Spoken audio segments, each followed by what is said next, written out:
The man of streaks has continued. I just noticed the streak of a no black shirt. Yep. This is becoming, and like you're wearing like 2 shirts. Like you're really spinning it up. Like this. Yeah. Like I said, man, I got too much stuff. It just occupies my brain, and I gotta be a little more free. Like Feels that. Good. Yeah. I like that. Well, did you like our photo shoot last week? That was a lot of fun. I really should. I should have brought. Oh, we can't talk about. Can't really announce what everything is for, but yeah, we had to partake in a photo shoot last week, and that was fun. I didn't know we weren't allowed to say anything. Anyway, we did a thing. Well, some pictures. People will know. Blah. But the monumental piece of this event was in your car.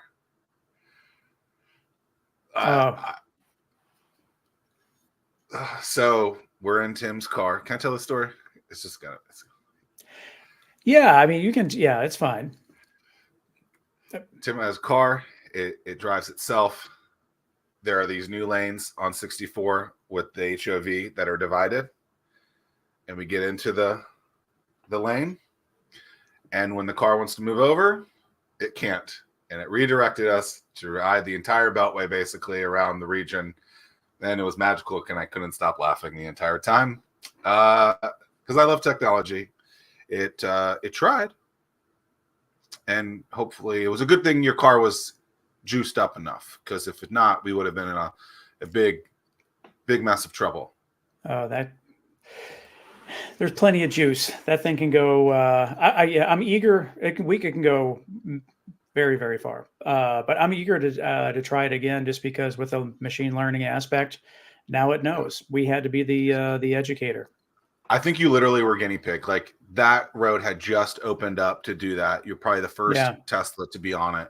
And so that was fun to be well, the crazy thing is that how long that stinking HOV lane was. That thing was like you were stuck. I mean, you were on it. I mean, like that HOV was longer than the one from 564 to 264. I mean, like you were on it for a minute. Probably longer than all the tunnels combined. It was a magical thing. It was fun to experience. But yeah, I'm looking forward to, I don't know, our guest today, maybe the busiest person in Hampton Roads. Oh, wow. Looking forward to having Greg Garrett on the show. And Greg, you're probably familiar with all the HOVs and all the construction projects going on around the Hampton Roads area. Yeah, I'm the guy that actually has his own private lane on 64 and 264. I don't know if you guys know about that, but there's like one lane that nobody uses. And unfortunately, that lane has lots of nails and screws and little shanks in it. Because in the last year, I've actually picked up five nails or shanks in my tires, in one tire or the other. And I'm pretty sure I get that from my own private lane that I have on 64 and 264, but it's still worth it. It's funny that you say that. So like my wife, like that is her, like her calling whenever we're walking, even if we are at an intersection, she'll look out of the window and she'll see a nail or a screw on the road. And she makes it a point to pick up every single nail and screw that we see along walks or if we're driving. She's got to do a better job for me. She's got to tell her she's failing me. Okay. Yeah, we'll make that a deal. I get it. But I would like to think, knock on wood, that we're on the right side of karma with in that regard. But I got new tires yesterday. I had run flats on my car, and I discovered yesterday that run flats are at least they're about almost double the cost of like regular tires. But I put on regular tires and got rid of the run flats yesterday. I'm now going to do my own test to determine if run flats pick up nails more or less than regular tires. And and it's a scientific test that I have a year to do it, but it means that I have to continue using my own private lane in spite of what, maybe a trooper or some other person that wants to interrupt me or, would say, but I'm going to be able to say to them, I am doing a test. This is a legitimate test that I'm doing. Of course. And you can stop me if you want, and you can intervene, and you have the authority, but I don't think you should. You're interfering with progress and research. Yeah, we need the data points. Yeah, I mean, this That's is right. absolutely incredible. Incredibly important to this region to figure out, what tires make sense to buy when you're on your own lane. I mean, perfect. Thank you, Zach, for being with me on that.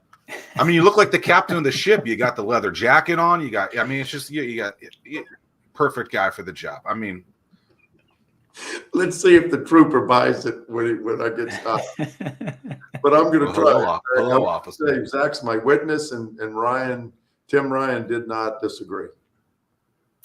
I'm with you. So, yeah, you're busy. What's occupying most of your time right now? Well, I mean, my job, and from my perspective, my job is really to open up doors for people and really try to elevate others in the different businesses that we have. I mean, I most of my time is spent in the real estate business. I mean, that's what I started doing when I was 19, and still really helping people to help people buy and sell houses.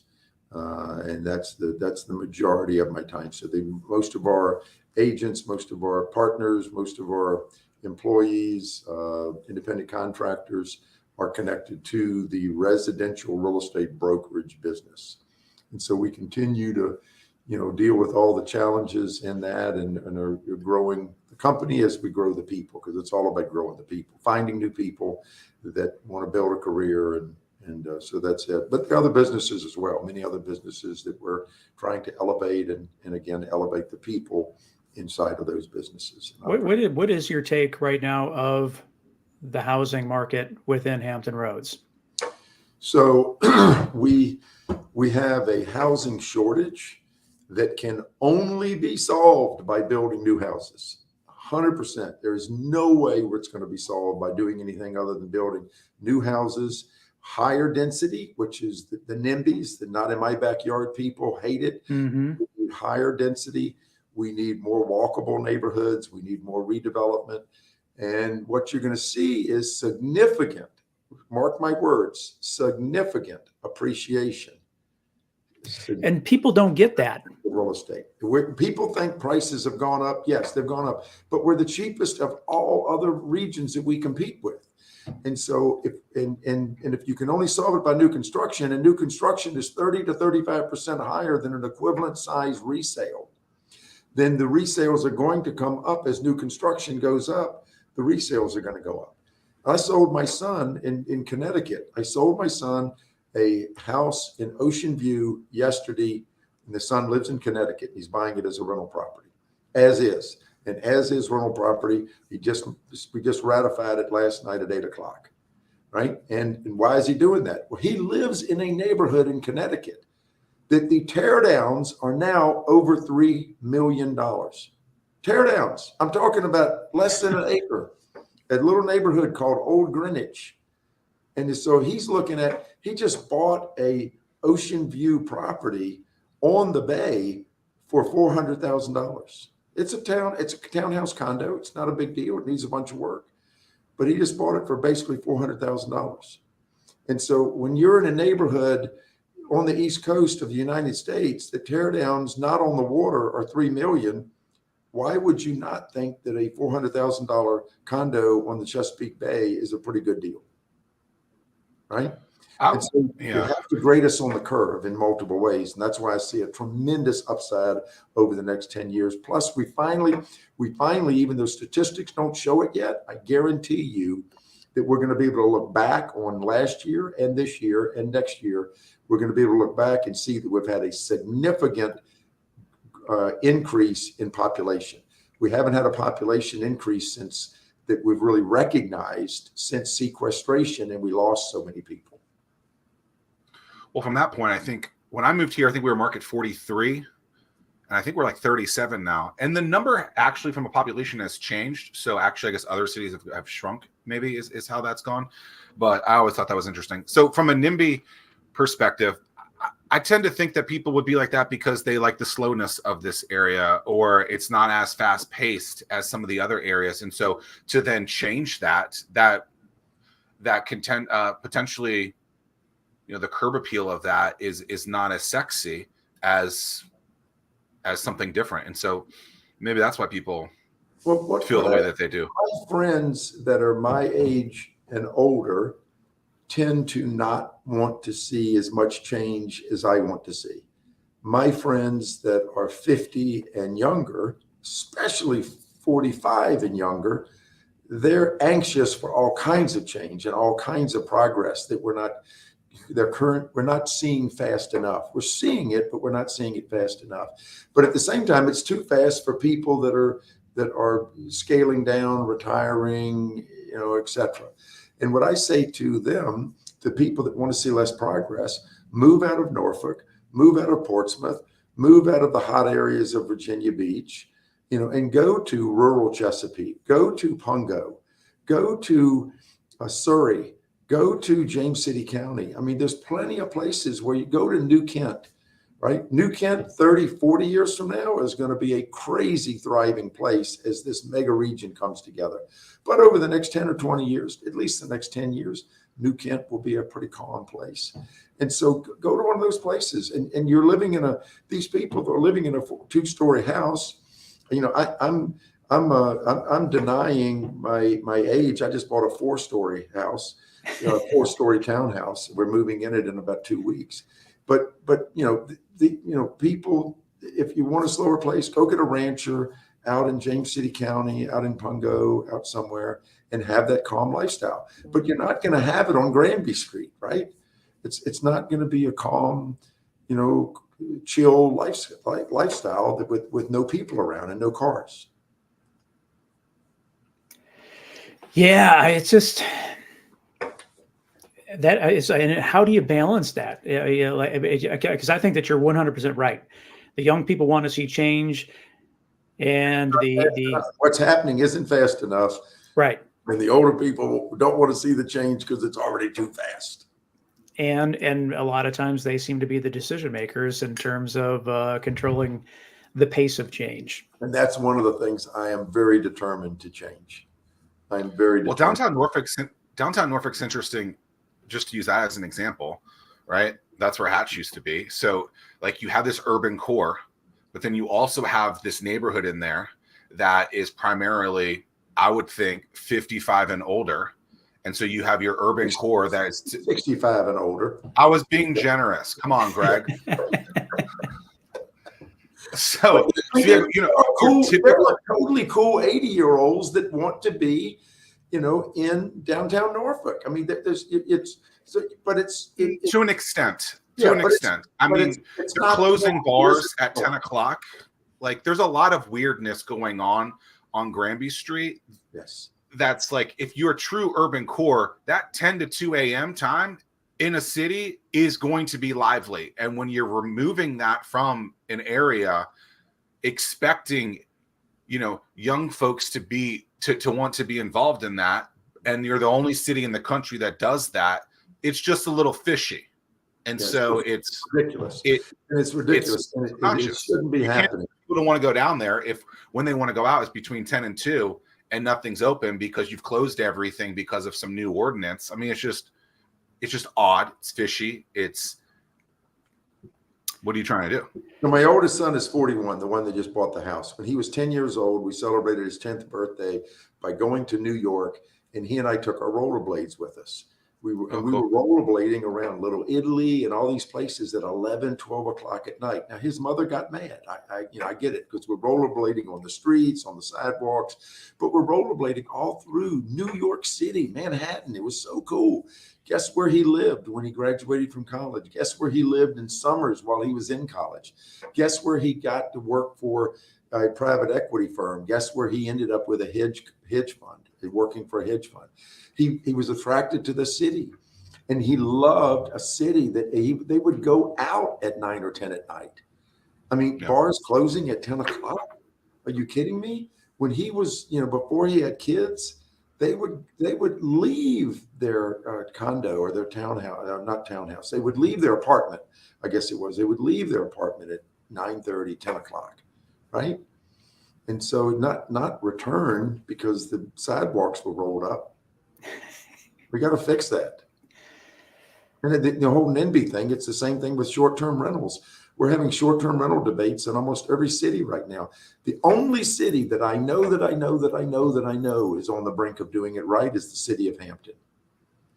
13 stakeholders meetings with a bunch of people in the room that did not want any short-term rentals in their neighborhoods, a staff, and some short-term rental advocates. What do you think? What do you think the pushback is with the short-term rentals? Is it they don't want parties? I mean, when I have a text message from one of the city councilmen from one of our wonderful cities saying people like me do not want, and of course, this person is 60-ish years old, maybe more. People like me, he or she was saying, do not want short-term rentals all around them. And my response was, I don't want short-term rentals all around me. Nobody wants short-term rentals all around them. But the answer is not to do what Newport News in Virginia Beach has done and said no short-term rentals, period, in any place except Virginia Beach, one little strip of oceanfront in Sandbridge by state. Yeah, but don't you think in Virginia Beach, it's because the lobbyists and the hotels are saying that because they don't want to be competing against that? The only thing I can say for sure is the rule is a bad rule. The source of the rule, that's one of the theories of the source of the rule. I cannot say what the source of the rule is, but no matter who is behind a bad law, we need to fix it. And Hampton is on the brink of doing it. If every city would look at what Hampton did and all of the incredible effort Hampton did by putting the I don't wants and the I wants in the room together, because the people that want short-term rental anarchy are going to lose. And they're going to ruin our cities if we allow them to control. And the people that don't want any short-term rental anywhere, we're going to lose. And so, but putting that together, like Hampton is saying, hey, there's a couple of neighborhoods where maybe it could be 2 or 3% of short-term rentals, like down by Buckrow Beach. And but the rest of the city, let's cap it at like 1% and see if it works out. And so the idea that I don't want short-term rentals all around me, okay? If it's 1% or 2%, 1 out of 100, 2 out of 100, you can't get short-term rentals all around me. Right. And so the city of Hampton divided the city of Hampton into about 40 little sections of Hampton. And each of those 40 sections have 600 or 1,200 people. So if one of those sections has 1,000 people, 1,000 homes, 1,000 dwellings, you can have 10 short-term rentals. How can short-term rentals that are not actually bad anyway, that actually are regulated by reviews, that actually the free enterprise system really works, 10 out of 1,000 cannot ruin a neighborhood or put short-term rentals all around anybody. And so it's a lack of education of how to do it right. And I'm so proud of the people in Hampton because they're on the brink. They haven't accepted it yet, but the staff's recommendation is excellent in the city of Hampton. It can be done right. Yeah, I know for us, when we travel with a family of 4, it's expensive to do 2 hotel rooms. It's just a whole lot easier, and it's not a bunch of college kids looking to have a banger and go crazy. If you want family tourism, you're like Airbnb. If we want families to come here and go to our aquatic centers, go to our aquariums, come to our beaches, do all the things these great things that we have available here.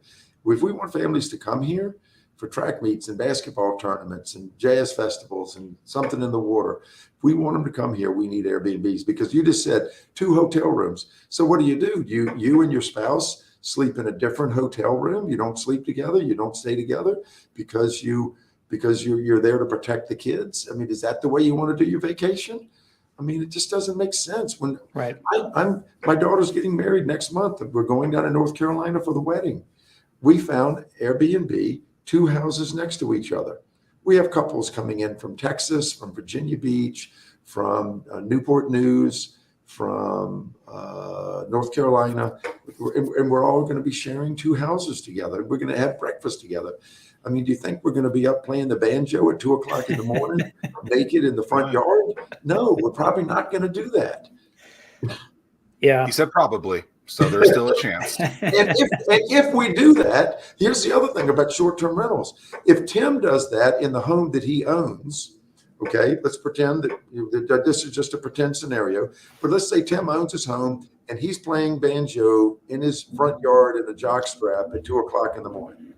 Okay, he owns his own home. We're stuck with Tim. We're never going to get Tim out of the neighborhood. Zach, let's pretend Zach is a long-term tenant. Somehow long-term tenants apparently are good. I don't know why, but long-term tenants are good. I've got good ones. I've got bad ones in our real estate company.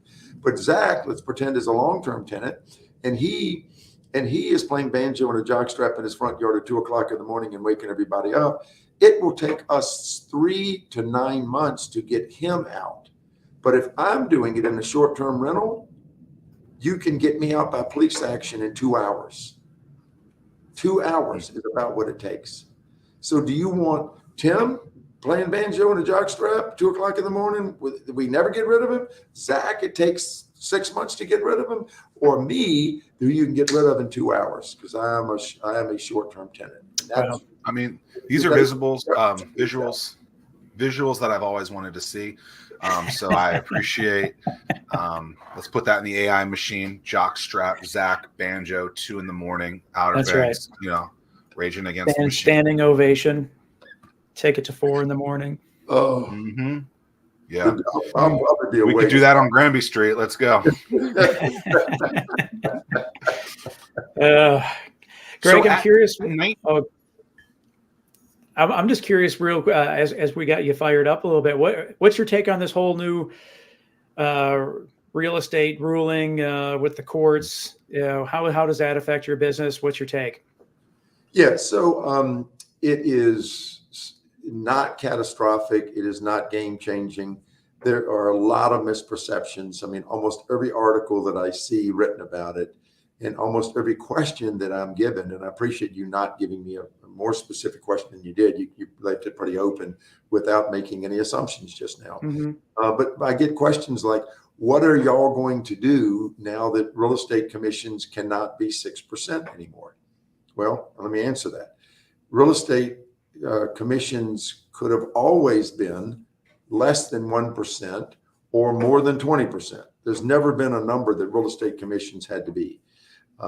And so I get that question, and what I see that, and people say, well, why was NAR, National Association of Realtors, so dumb that they established a commission rate, and now I'm glad they're in trouble that you can't establish a commission rate. Well, there was never established. There was never a commission rate established.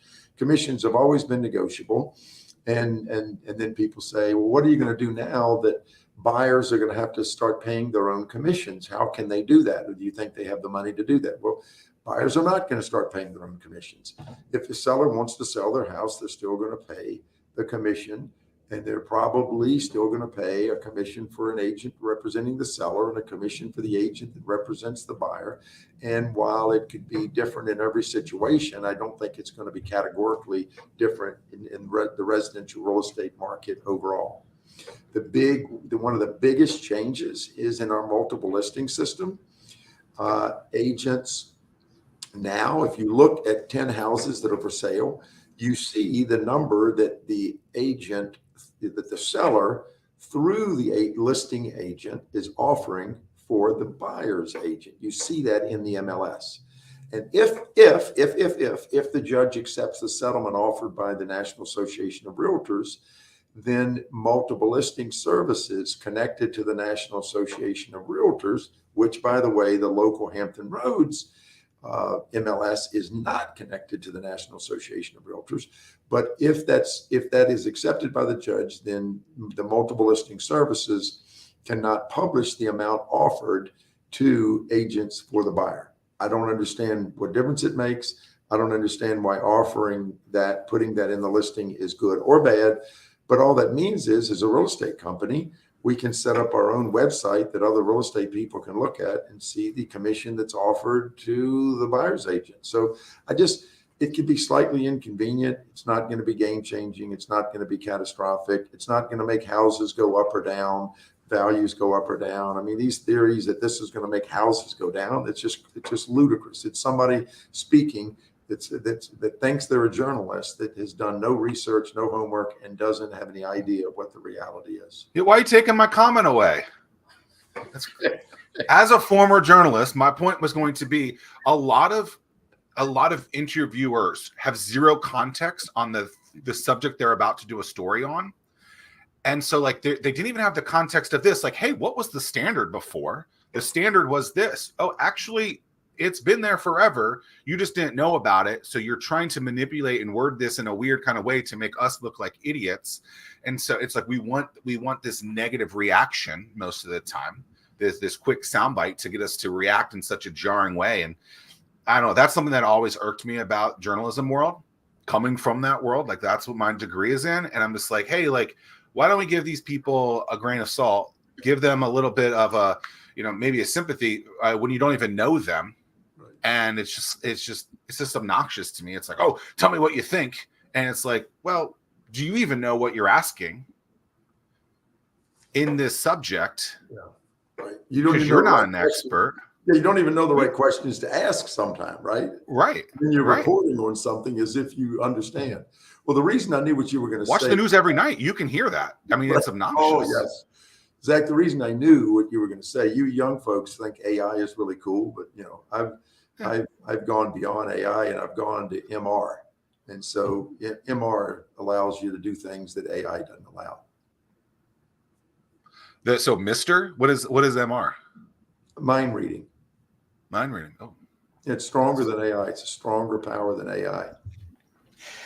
Okay. So if you are such a good mind reader, over the last minute, why did Tim mute his microphone? I don't want to say it's embarrassing. I would not want to embarrass Tim to tell that. Okay. Well, Greg, you're familiar. I mean, it happens every Thursday around 11. Yeah, we have these things called F-22s, and they like to. They're either going to lunch or they're coming back for lunch. I don't know what it is they're doing this time, but they like to fly around. Exactly. So what else is going on, guys? Where are you right now? That's a nice view. It's one of our conference rooms at our news office. I like that look. Thank you. Yeah, I'm just, gosh, you started this journey at 19. And it's what? You don't ever seem to get tired. You just keep on going. Like, take us. I don't know. I just think it's a fascinating thing. If you could sum up like your story in a couple of minutes, I mean, like, it's just fascinating what you've been able to do. First, a microcosm of my story can be told by telling you several things that happened when I was 19. So 4 didn't kill me, and 2 helped me. So the 4 that didn't kill me, I dropped out of college. My dad died. I got an eviction notice from my apartment. My apartment rent was $135 a month. It counted heat and hot water. I had about a $12 electric bill a month. But I had an eviction notice from my apartment because I was 2 months behind in the rent, even though it was that cheap. And I got arrested for assault on a police officer. It was the last time I got arrested, but I'd gotten arrested the first time when I was 11. I was in court for multiple counts of grand larceny at 15. But when I was 19, I got a pretty serious arrest, which was assault on a police officer. Those were the 4 things that didn't kill me. The 2 things that actually helped me, I passed my real estate license, and I bought my first rental house. And so frequently when I speak into a situation that's a rezoning or a special use permit to where we're going in and begging and pleading the city officials to please allow us to open up a business, and even though we don't have but 13 parking places and you want us to have 15 parking places, please make a special exception for us because we're going to pay tax money and really help the city. I tell that story and I say, I may not look 19, but I'm just a 19-year-old that just got an eviction notice, but I also just bought my first rental house. please allow these people to buy their first rental house, or allow these people to do whatever it is that I relate to buying my first rental house. So that's, if you break down that story, my story is a story of failure and success. I mean, what people know about is the successes. What people don't know about is the failure and the trauma and the pain and the mistakes and the stupid that I've done over and over and over and over again. And really, success is not about success. Success is about failing forward when you fail, because everybody is going to fail multiple times. None of us are smart enough and experienced enough to grow significantly without failing frequently. And so that 4-to-2 ratio of those things that happened when I was 19, carried that forward in every season of my life. And I've done a few things that worked out, and I did some things that people thought were crazy, and it ended up being brilliant, even though I'm not. And then I did some things that couldn't lose, that fell flat on its face, and just absolutely, I got destroyed doing it. I've almost gone broke twice. I've never been bankrupt, but it would have been easier to have gone bankrupt a couple of times, than to have fought it out and stuck it out and just worked to try to overcome it. I do probably have a reputation of working a lot and being busy, but I have a great life. I've got a wonderful wife. I have 4 kids. I have 3 others that kind of sort of call me dad.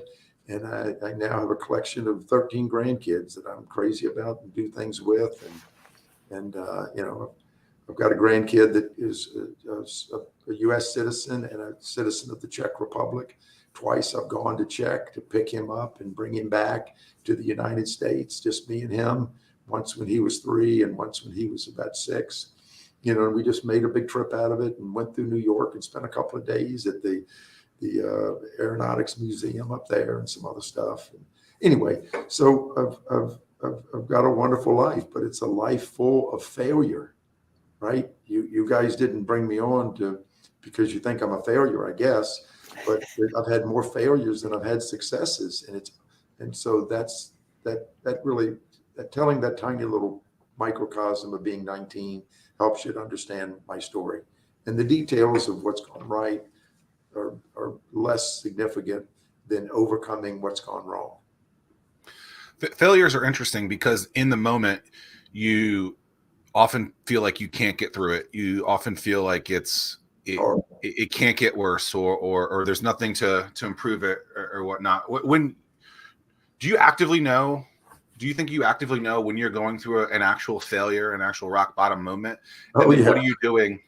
Yeah. Yeah. I had dinner with an old friend of mine 2 nights ago, and I didn't even know that he had gone through a divorce. And he wanted to just talk to me. And he actually told me the next morning that it was the first time, and it's a guy about my age, he said it was the first time that he's actually opened up with another man about what he went through when he was going through his divorce. And he said, I lost, because he had told me the night before, he said he lost 60 pounds. And even though he is a very successful business person, he said, I didn't want to live. I got to the point where many, many, many times it wasn't worth living and I didn't want to live. Right. And it's like, I know I've got a good friend right now that's not responding to me, that is going through all kinds of medical problems. He's been sober for about 110 or 20 days. At least I hope he's still sober, and when you're going through it, man, you know when you're going. I was investigated by the IRS, or the Criminal Investigation Unit of the Internal Revenue Service of the United States of America, with badge and gun. I was investigated for 6.5 years. When that's going on. I've never had OSHA come after me. I've had the Labor and Wage Board come after me for a week one time, and that was a bad week, but it wasn't a big deal. But can you imagine waking up every morning and going to bed every night not knowing if the IRS is going to back a moving truck up to your house and remove your furniture? I mean, you don't know what they're going to do. They have the power to do anything. I'm not talking about an audit. I'm talking about a criminal investigation for 6.5 years. And they never told me why they were investigating me. And they never accused me of a single incident. Not one incident in 6.5 years did they ever say, Greg, we think you did this. Here's a time you took Tim Ryan out to lunch and you spent $25 and we think y'all were just socializing. We don't think it was a business lunch. They didn't give me one incident in 6.5 years. But wait, so you still don't know? I'm sorry? You still don't know? No, they never told me. It was that lunch with Tim. I know it. I'm just saying, it's just so you know when you're going through it. Yes. Yeah. You just got to get up every morning. And of course, I am a man of faith, and I get up every morning and just thank God for the good and the bad, because there's a place in the Bible that actually says, I'm paraphrasing, but it actually says what's good is good and what's bad is good for you because of him. Right. And I believe that. And so even though I can get emotional and I can get sad and I can be unhappy, it's when it all boils down, I say, I just realized, okay, you promised me what's good is good and what's bad is good for me. And so I do have that kind of faith. And that's been very, very helpful in getting me through the tough times where, it was, I was dealing, but I mean, think about it. Interest rates, when I got into the real estate business, interest rates were 8%. We think 8% now is high. I got my real estate license when it was 8%. The real estate interest rate went to 8.5% before I sold my first house, like 2 weeks after I got my license. And then I watched interest rates go from 8% or 8.5% to 17.5%. A fixed rate loan for VA, FHA, or conventional was 17.5%, right? That's tough, but I've been through these things. Do you know when you're going through them? Oh man, you just fight it out. It's funny you say that. Like I asked my mom like a year ago when people were complaining about the rates. And I was like, so when you bought our childhood house, like what was the rate? She's like 13%. I was like, oh wow. So we're way lower. Like, damn, like what are we bitching about? Like people bragged about how smart they were getting a 13.5% loan when rates hit 15 and 16. They were geniuses. When rates hit 17, we're the smartest in the world. Loans were total geniuses. Wow. Now, I now can say, hey, I'm pretty smart, or the banks have been good to me because I refinanced almost all of my rental properties at around 3.25% a few years ago. So thank goodness for bankers that loved me or believed in me or cared about me or whatever they did. I don't know if they really loved me or cared about me, but so there's been some successes, right? That's a success. But think about when I was paying prime interest rate on a construction company. When it was 21.5%, prime interest rate was 21.5%, and I was not prime. They were charging me 23.5%. I was 2 points over prime because I was unprime, or whatever you are when you're not their best customer. 23.5% interest on a construction company. It's just like, stuff happens, but what do you do? And see what I've seen so many other people do that started like me as a real estate agent. When the tough times came, they went to work at the shipyard. When the tough times came, they went back, and there's nothing wrong with working at the shipyard. I love the shipyard. I have tons of friends that have had phenomenal careers in the shipyard, right? But they went to work at what they would have called a regular job.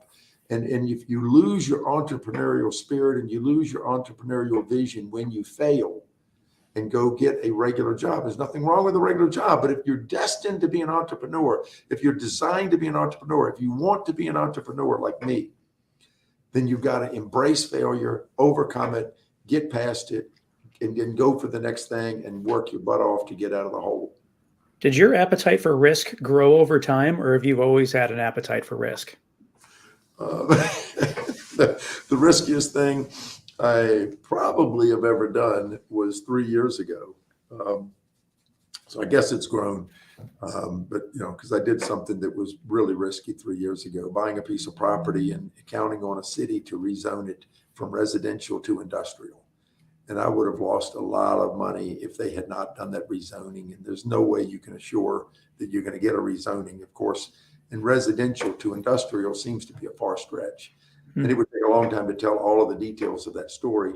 But now we ended up with, I brought in some partners, some people that are experts at building industrial parks. We brought in the biggest industrial park builder in the country. And they're now the senior partners on that, and I've taken a back seat to them. But we're actually building an 840,000 square foot industrial park in a local city on 60 acres. It's going to provide about 300 local jobs. It's pretty cool.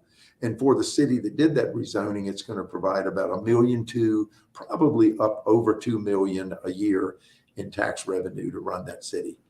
But in terms of risk, that was a big risk for me, because I would have lost a lot of money if that rezoning hadn't gotten through, but I believed in it. And so I think I've probably always had what I'm going to guess, if it was analyzed and scrutinized, I've probably always had what I think a normal person would call an unhealthy risk tolerance, right? And so, I mean, if I was really smart, then I probably wouldn't have taken a lot of the risks that I've taken. But I'm not that smart, and that's one of my best assets, because I've taken risks that have worked out enough that overall people like you guys look at me as being successful, instead of saying, gosh, you failed 157 times, Greg. That's who you really are deep down. See, he's not only a mind reader, Tim, he's also putting words in our mouths, because we did not call him successful once. So I look at Greg Garrett as a failure. I mean, that's what he's told me he is. The numbers are clearly higher than the success. And so his MR has not been very strong today. So let's love it. Select it on you a little bit more. Yeah. I love it. Zach, I know why you have that guy behind you, the little guy over your right shoulder, right? Yeah, that guy. Yeah. And so I'm not going to share it with the audience, but I admire you and love you and respect you anyway. Well, thank you. Even though I don't know you as well as I know Tim, I do. Well, that's fine. I want to jump into but you got some other things that you got kicking around too, business wise. A lot of people know you from the real estate side, but you've also, you have a likeness, I guess, for the water. Love the water. Love the water. I do not ever remember learning to water ski, but there's a newspaper article. The first place I ever the first place I ever appeared in a newspaper was when I was 6 years old, skiing behind my dad's boat. And a newspaper reporter stopped by and he said, "Who are these little midgets skiing? Why do we have these midgets out there skiing?" And that's I know that that's not a correct term, that we don't use that term anymore, but that's what this particular reporter said. He called his photographer to take pictures of these midgets and waited for us to come back in, and realized that it was my brother and I, 6 and 7 years old. So I don't remember learning how to fish. I don't remember learning how to swim. I don't remember learning how to sail. I mean, I guess I remember learning how to sail probably, because I did start sailing at about maybe 8 or 9 years old. And so when I tried to join a sailboat company, there's a company here locally called Sail Time, SAILTIME, Sail Time. And I couldn't get anybody to return my call. So finally, when I got somebody to return the call, I was trying to become a member of this company, where you actually, for a small fraction of what it costs to own a boat, you can act like you own a boat. You can use that boat 3 to 7 days a month. You don't ever clean it. You don't ever fix it. You don't ever paint the bottom. You don't ever pay insurance. You don't ever do anything. You just get on it, go sailing, come back in and tie it up and leave. And you don't have to worry about it in a hurricane or any other time. But because I couldn't get anybody on the phone, I finally, when the guy answered, I said, "Are you the owner?" And he said, "No, Wayne's up in DC." And I said, "Oh, when's he get back?" He says, No, Wayne lives up in DC. And so, light bulb. Okay, you guys that are running this company do not care. You guys are slack, and Wayne is detached. He's in DC. This is, people like me want to get on the water, and we don't want the cost of a sailboat. We don't want the cost of maintenance and dockage and insurance. We don't want the hassle of keeping it up. And so I'm going to buy that company. And I got in touch with Wayne and bought the company. And so now we've expanded it. We're training the military as well as mostly civilians. I mean, most of what we do is train civilians, but we have the American Sailing Association school where we train anybody that wants to learn how to sail a sailboat, the types of sailboats you can sleep on. They're keel boats and catamarans, the ones that will not flip over. And we teach people how to sail right here in Norfolk. And then we certify people. So if Zack decided he wanted to go down to the Caribbean and charter a sailboat and captain his own boat without hiring a captain and take some family and friends with him, we can certify Zack to do that in about a week or 10 days to certify to be on a catamaran. We can actually teach. Then you will never see me again. We can actually teach somebody like Ryan to sail a sailboat in a weekend. But that's the minimum certification just to be able to take one out, not to be able to go charter one, in a faraway place. But it takes a little longer. But again, it's 7 to 10 days. But we teach people. Our biggest course that we teach all the time, and it's really pretty cheap, is just to teach mostly couples, but singles, couples to sail a sailboat, which only takes pretty much 2 days. So that now it all makes sense. Why you're in the IV nutrition game? You go out sailing, you come back dehydrated, and you need to replenish all your fluids. That makes sense to me. Or we have a charter company too with the sailboat. Or if you go out and you're as a charter guest and you drink too much, you might need the IV therapy company there too. But no, the IV therapy company, I've always been interested in wellness and longevity. My plan is to live to be 104 and to be jet skiing and sailing and snow skiing with my great grandchildren. That's my plan. I've made plans before that have not worked out, and I've made other plans before that have far exceeded. So maybe I'll live to be 114. But my hope is to live to be 104, and I want to feel good. And so we developed a company that is all about helping people feel better, be healthier, live longer, and that's the IV nutrition business. We have our first location is in Suffolk, and our second location is in Virginia Beach, and our third location will probably be Williamsburg or Newport News. We're working towards that now. But anything in those areas. I feel like that's kind of a new fad, a new thing that people have gotten into, or at least maybe from a marketing perspective, people getting drips and IVs and stuff like that. What's the benefit of doing something like that? I mean, you use the hangover cure, but why should someone go in there? When should they go in there? What Good question. It just seems like it's a new thing, and I'm interested in what was attractive to you. What is attractive from other people's perspective? I've never done one. I'm not opposed to it, but it's just it seems like they're the new fad. So new, yes. Fad, no, in my opinion. And so so 95% of what we do is wellness. It's not hangover recovery. But the wellness aspects, all of us are deficient in something. Now, my wife, I was telling the story to somebody, and my wife's not with me right now, but I was telling the story, and I was saying, you go in and you one of the first things we recommend that you do is you get your blood work done, and then you'll know where you're deficient. And my wife chimed in and said, Greg didn't have to get his blood work done. And the lady looked at my wife and said, well, why not? She says, well, because I know all of his deficiencies. But for guys like Tim and guys like you, Zack, you do your blood work, you find out what you're deficient in, and you're going to be deficient in magnesium or potassium or iron or vitamin D, right? There's going to be something you're deficient in.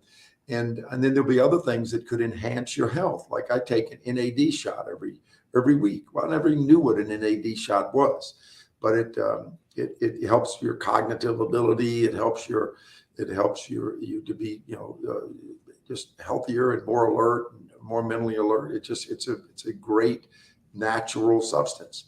The other thing is vitamin D. I'm short on vitamin D, so I get a vitamin D shot. And we have weight loss. We have weight loss bags and shots and IVs. We have immune system boosters. There's a gentleman that comes in to our Suffolk location pretty much every Monday and every Friday. And he's on the road 4 days a week. And he gets an immune booster when he comes back.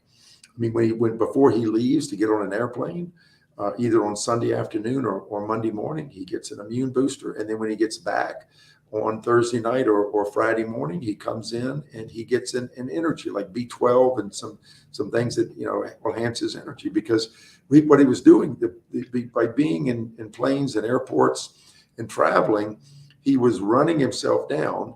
His immune system was, as he got a little bit older, he's not old, I think he's in his 40s, but his immune system was not keeping up, or he was getting sick more frequently.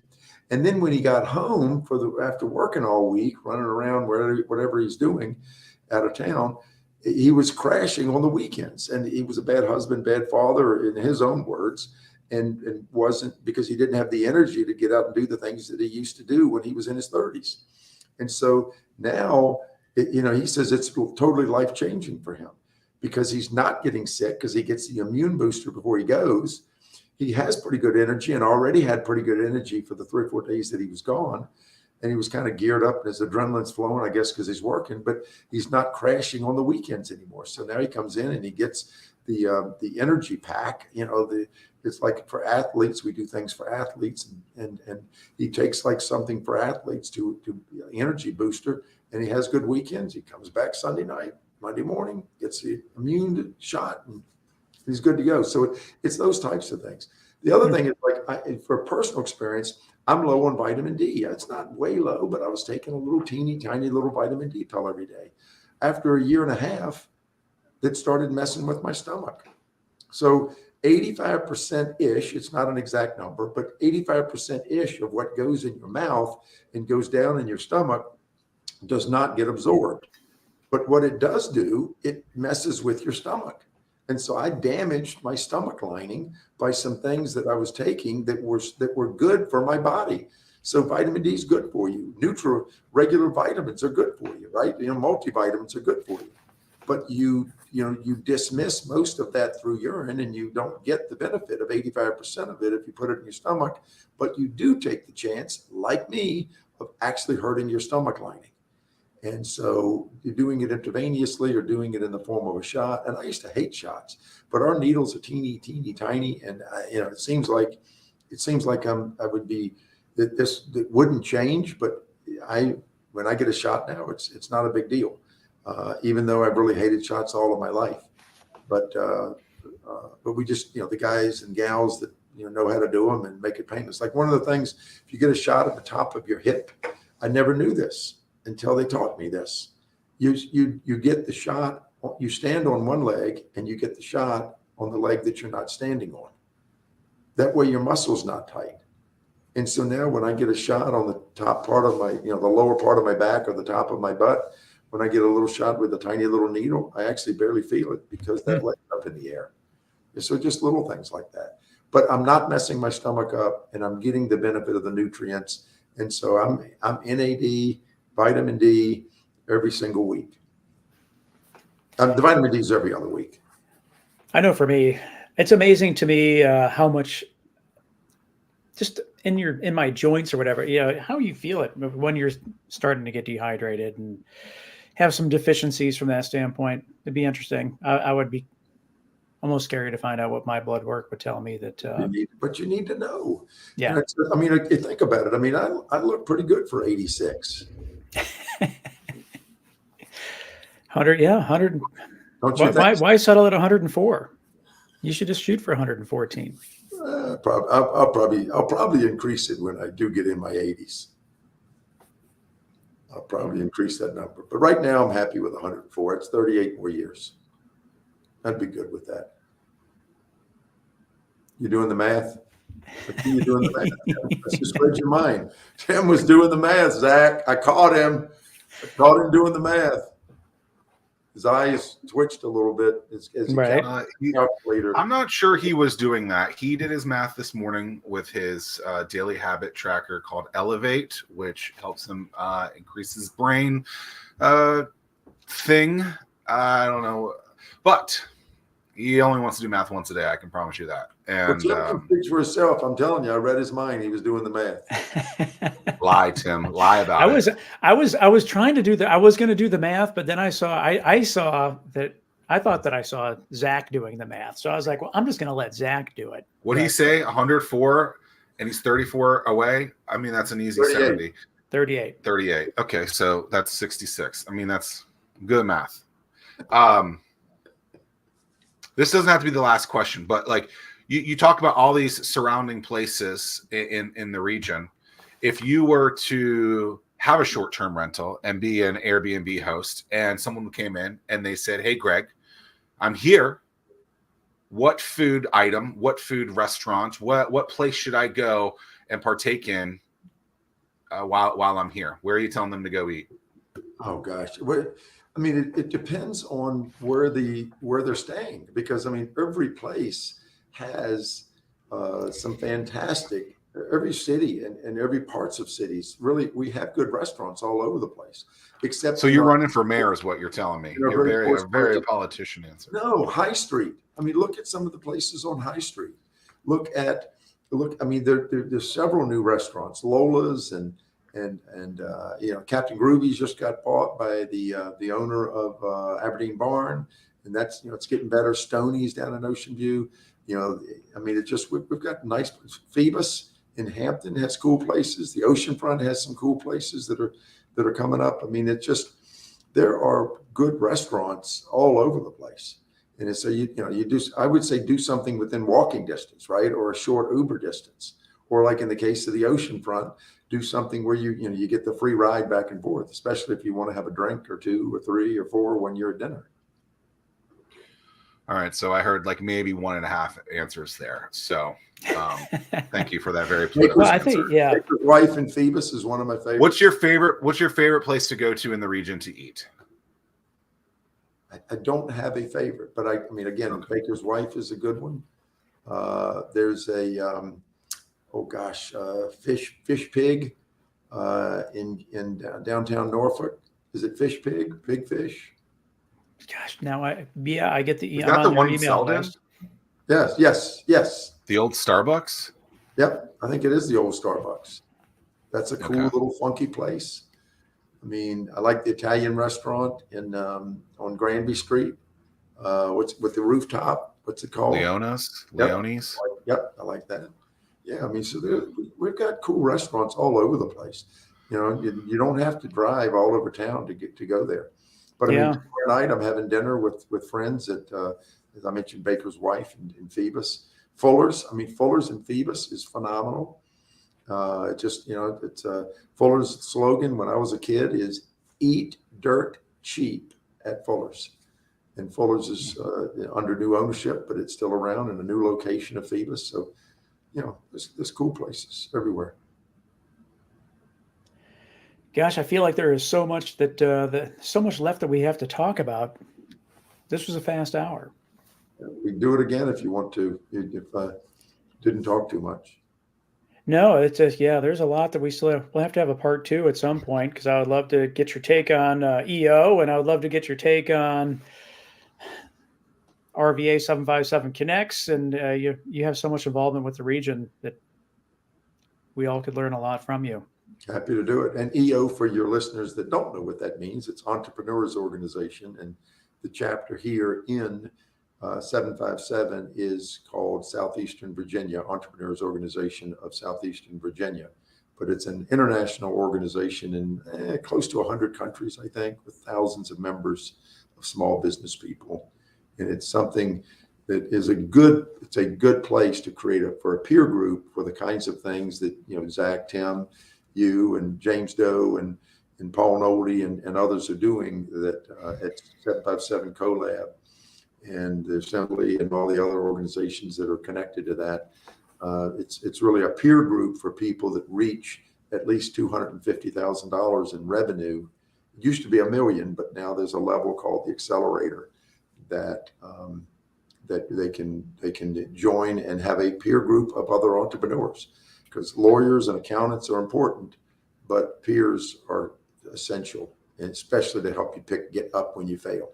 and keep going. Well, fun fact, the 4 in Fervent Four is based off of a quote that I heard at a EO event, I believe at the TED in 2015, that said only 4% of businesses ever reach the annual $1 million mark. So the 4 in that is the 4 in Fervent Four is helping founders, businesses, entrepreneurs get to that 4% of businesses, which is the $1 million mark. So sweet. And that's what we did. EO has been living in our lives for 205-ish episodes. That is awesome. I did not know that. Tim held that information from me. I know. Probably maliciously held that information from me. I agree. And nice. that was the same event that I hustled myself into to become the host of Hampton Roads Business Weekly on ABC way back when.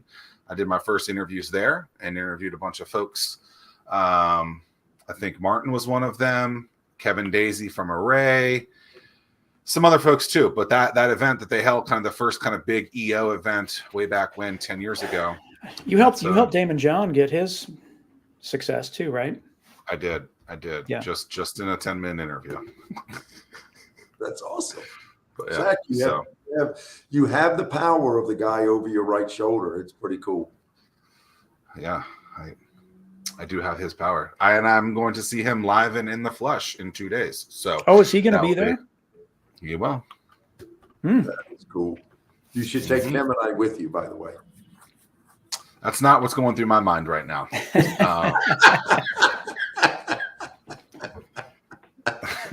Tim, I feel neglected, man. I don't know about you. Well, I know the backstory. Not that it's really a backstory, but I think if Zach could take us, he probably would. But it was I don't think you would enjoy yourselves. Well, Megan loves wrestling now. Maybe maybe you're the person. You're the ambassador for wrestling. Of course, I'm going to WrestleMania in Philly on this weekend, Greg. And The Rock is going to be there, so it will be quite an experience. It's like they're going to hold out for you. It looks like it, yeah. It'll be a little chilly, but I still feel neglected. I mean, your understanding of that, but I feel a little neglected. All right. Well, there's seats in the car if you guys want to go, but I'm not buying your tickets. Let's just put it like that. Greg, it's been great. Pleasure meeting you. It's been wonderful. Yeah. Thanks for all you do, Greg. I look forward to seeing you around the region. I see you all the time. Yeah. Love doing it. And whatever I can do, if you guys have a good idea, run it past me. I'll probably say yes.